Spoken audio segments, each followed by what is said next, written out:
Hello everyone, আসসালামু আলাইকুম। Welcome back to my channel. আপনারা সবাই কেমন আছেন? আশা করি যে যেখানে আছেন সবাই অনেক ভালো আছেন এবং সুস্থ আছেন। নিত্যদিনের মতো আজকে আবারও নিয়ে চলে এলাম আপনাদের পছন্দের একটি রেসিপি, সেটা হলো চিংড়ি মাছের বিরিয়ানি।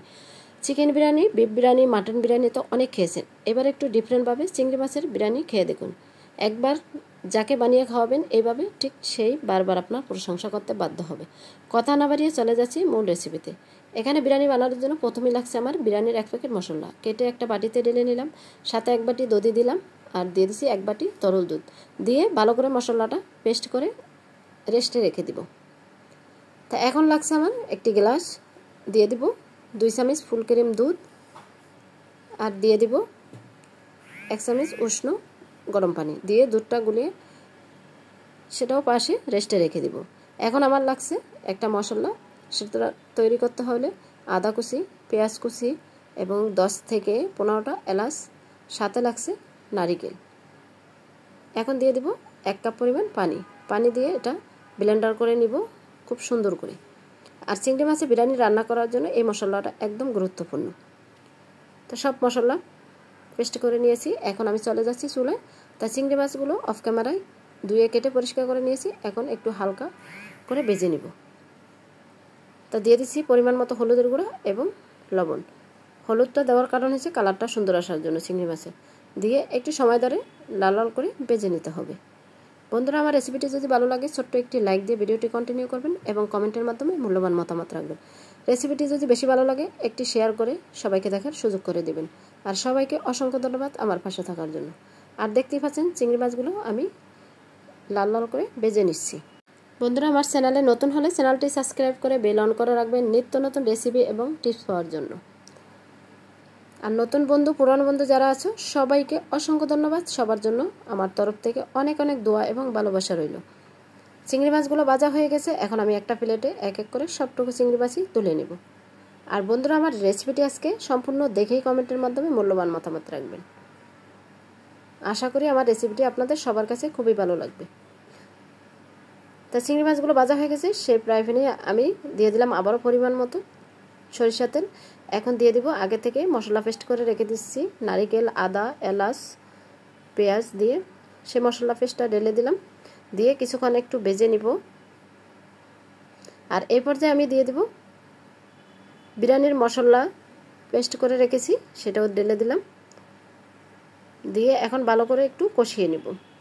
আমি ঠিক যেভাবে চিংড়ি মাছের বিরিয়ানি রান্না করছি, আপনিও যদি এইভাবে রান্না করেন একবার খেলে বারবারই আপনার প্রশংসা করবে। এতটাই টেস্টি আর এতটাই মজার। দিয়ে দিছি 3টা তেজপাতা, দিয়ে দিছি ভাজা জিরার গুঁড়া এবং ধনিয়ার গুঁড়া, আর দিয়ে দিছি স্বাদ মতো লবণ। দিয়ে অনবরত নেড়ে ছেড়ে নেব আর মশলাটা একদম পারফেক্টভাবে কষিয়ে নেব। এখানে কালারের জন্য আমি ইউজ করছি 1 চামচ কাশ্মীরি লঙ্কার গুঁড়া, আর দিয়েছি 3টা দারচিনি। আর এখন দিয়ে দিব এই পর্যায়ে আমি গাজর কুচি এবং কাঁচামরিচ কুচি। কাঁচামরিচ দিয়েছি জালের জন্য। বিরিয়ানিটা হালকা জাল হলে খেতে কিন্তু অনেকটাই মজা লাগে। দিয়ে অনবরত মশলাটা কষিয়ে নিব। এখন আমি ঢাকনা দিয়ে চুলা লো হিটে দিয়ে রেখে দিব 10 থেকে 15 মিনিটের মতো, মশলাটা যাতে ভালো করে কষানো হয়ে যায়। এখন উপরে তেল উঠে আসা মানেই মশলাটা একদম ঠিকভাবে কষানো হয়ে গেছে। তাই একটু অনবরত আবারও নেড়ে চেড়ে ভালো করে কষিয়ে নিব। আর এখন আমি দিয়ে দিব আগে থেকে ভেজে রাখা চিংড়ি মাছগুলো। চিংড়ি মাছটাও ভালো করে কষিয়ে নিব। তাই এখানে অনবরত নেড়ে ছেড়ে দিছি। আর এখানে কোনো পানি দেওয়ার প্রয়োজন নেই, এটা চিংড়ি মাছ রান্না করব দুধের ভিতরে। তা দিয়ে দিলাম 1 কাপ দুধ। দিয়ে আবার অনবরত নেড়ে ছেড়ে দিচ্ছি। আর চিংড়ি মাছটা এই দুধের ভিতরেই রান্না করা হয়ে যাবে। আর এইভাবে চিংড়ি মাছ বোনা করে আপনি খালি মুখেও খেতে পারেন, খেতে কিন্তু অনেকটাই ভালো লাগে। সে পর্যায়ে রোস্টের মশলাটা দেবেন না, আর বাকি সব উপকরণগুলো দিয়ে নেবেন, খেতে কিন্তু অনেকটাই টেস্টি হয়। এখন চিংড়ি মাছ ঢাকনা দিয়ে কিছুক্ষণ রেখে দিব। তা এখন ঢাকনা তুলে আবারও নেড়ে ছেড়ে দিচ্ছি। আর দেখতেই পাচ্ছেন খুব সুন্দরভাবে চিংড়ি মাছটাও রান্না করা হয়ে গেছে আমার। তো এটা অনবরত আবারও নেড়ে ছেড়ে দিচ্ছি। আর চুলা বাড়ানো যাবে না, এখানে যেহেতু পানি দেই নাই। চুলা বাড়ালে নিচে দাগ লেগে যাবে, খেতে কিন্তু একদমই ভালো লাগবে না। যে কোনো জিনিস নিচে দাগ লেগে গেলে খেতে একদমই ভালো লাগে না। তো অনবরত নেড়ে ছেড়িয়ে দিচ্ছি। এখন চিংড়ি মাছটা আমার সম্পূর্ণ রান্না করা শেষ। এখন আমি নামিয়ে নিব। তো চুলা আরেকটি কড়াই বসিয়ে দিছি, দিয়ে পরিমাণ মতো দিয়ে দিছি সরিষা তেল, আর দিয়ে দিছি পরিমাণ মতো পেঁয়াজ কুচি। এখানে পেঁয়াজের পরিমাণটা একটু বেশি দিছি, ব্রেস্তা করে তুলে রাখবো সেই জন্য।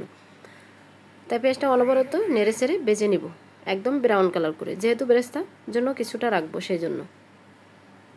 তো অনবরত পেঁয়াজটা বেজে নিছি, আর বেজে নেওয়ার সময় হালকা একটু চিনি দিয়েছি যাতে ব্রেস্তাটা খুব সুন্দরভাবে হয়ে যায় আর একদম মুচমুচে হয়। হালকা একটু চিনি দিলে খুব সুন্দরভাবে মুচমুচে হবে, সেটা আপনার 4 থেকে 5 ঘন্টা সুন্দর থাকবে, না হলে পেঁয়াজ ভাজলে পরে কিন্তু নেতিয়ে যায়। তাই পেঁয়াজ ভাজা হয়ে গেছে, আমি তুলে নিছি এখান থেকে অর্ধেক। আর বাকি পেঁয়াজ তেলের ভিতরে দিয়ে দিছি আগে থেকে ধুয়ে রাখা চালটা ভিজিয়ে রেখেছি 30 মিনিট, তারপর ধুয়ে পানিটা ঝরিয়ে নিছি।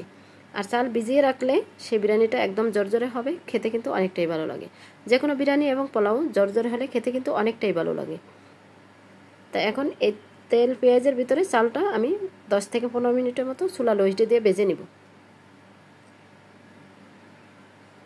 তো অনবরত নেড়ে ছেড়েই ভেজে নিব, না হলে নিচে দাগ লেগে যাবে। এই পর্যায়ে আমি দিয়ে দিব পরিমাণ মতো লবণ দিয়ে আবারও নেড়ে ছেড়ে নিচ্ছি।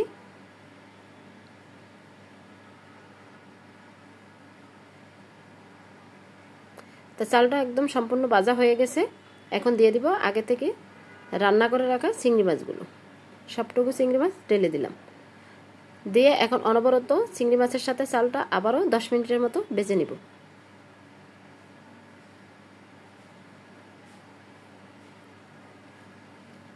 সবার বাসায় কিন্তু চিংড়ি মাছ সবসময় কম বেশি আনা হয়, একবার হলেও এই চিংড়ি মাছের বিরিয়ানিটা বাসায় ট্রাই করবেন। ছোট থেকে বড় সবাই কিন্তু অনেকটাই পছন্দ করবে, খেতে কিন্তু অনেকটাই ভালো লাগে।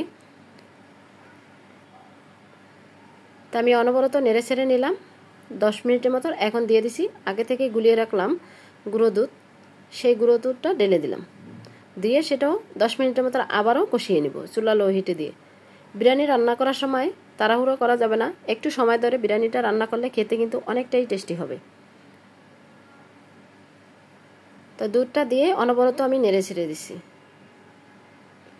তা ভালো করে কষিয়ে নিলাম আবার 10 মিনিটের মতো। এই পর্যায়ে আমি দিয়ে দিব গরম পানি।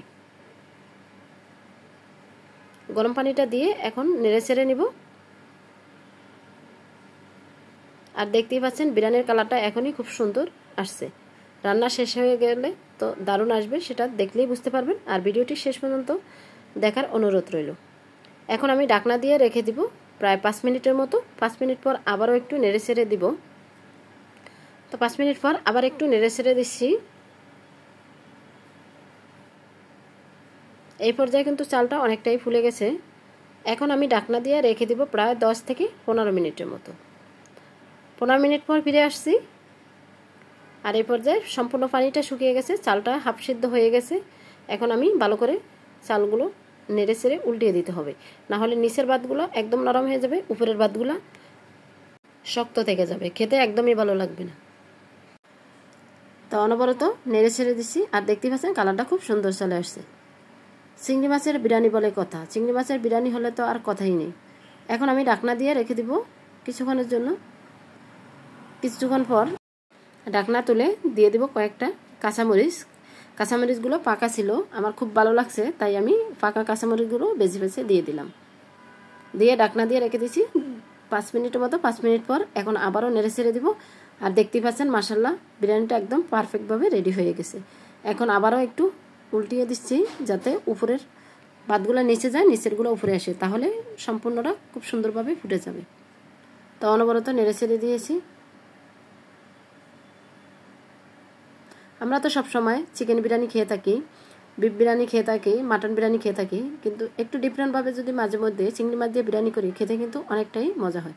দিয়ে দিলাম এই পর্যায়ে 1 চামচ ঘি। ঘিটা দিলে ফ্লেভারটা খুব ভালো আসে, খেতেও ভালো লাগে, আর বাচ্চাদের বিরিয়ানিটার জন্য অনেকটাই উপকারী। এখন আমি ঢাকনা দিয়ে রেখে দিলাম কিছুক্ষণের জন্য। কিছুক্ষণ পর এখন দেখতেই পাচ্ছেন কতটা সুন্দর হয়েছে। এখন আমি দিয়ে দেবো এই পর্যায়ে পেঁয়াজ বেরেস্তা। আগে থেকে পেঁয়াজ বেরেস্তা করে রেখেছি, সেগুলো দিয়ে দিছি সুন্দর করে উপরে। একদম সম্পূর্ণ পেঁয়াজ বেরেস্তাটাই দিয়ে নিছি। আর দেখতে পাচ্ছেন কালারটা খুব সুন্দর আসছে, আর খেতে কতটা লোভনীয় হয়েছে দেখেই বুঝতে পারছেন। এখন একটা প্লেটে আমি পরিবেশন করে দেখিয়ে দিছি কতটা লোভনীয় হয়েছে চিংড়ি মাছের বিরিয়ানি। তা উপরে চিংড়ি মাছ দিয়ে আমি বিরিয়ানিটা সাজিয়ে নিছি বন্ধুরা। দেখতে যতটা লোভনীয় হয়েছে তার থেকে বেশি খেতে মজা হয়েছে। আজকের মতো এখানেই বিদায় নেব। আবারও দেখা হবে নেক্সট কোনো ভিডিওতে। ততক্ষণে সবাই ভালো থাকবেন, সুস্থ থাকবেন, নিজের খেয়াল রাখবেন, পরিবারের খেয়াল রাখবেন। সবাই সবার জন্য দোয়া করবেন। আসসালামু আলাইকুম, আল্লাহ হাফিজ।